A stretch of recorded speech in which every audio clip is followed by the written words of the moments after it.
Kung tayo daw talaga para sa isa't isa, magkikita rin ulit tayo sa tamang panahon. Pero kung tayo talaga, bakit kailangan pa nating maghiwalay ngayon?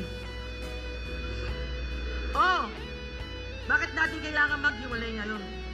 Oh,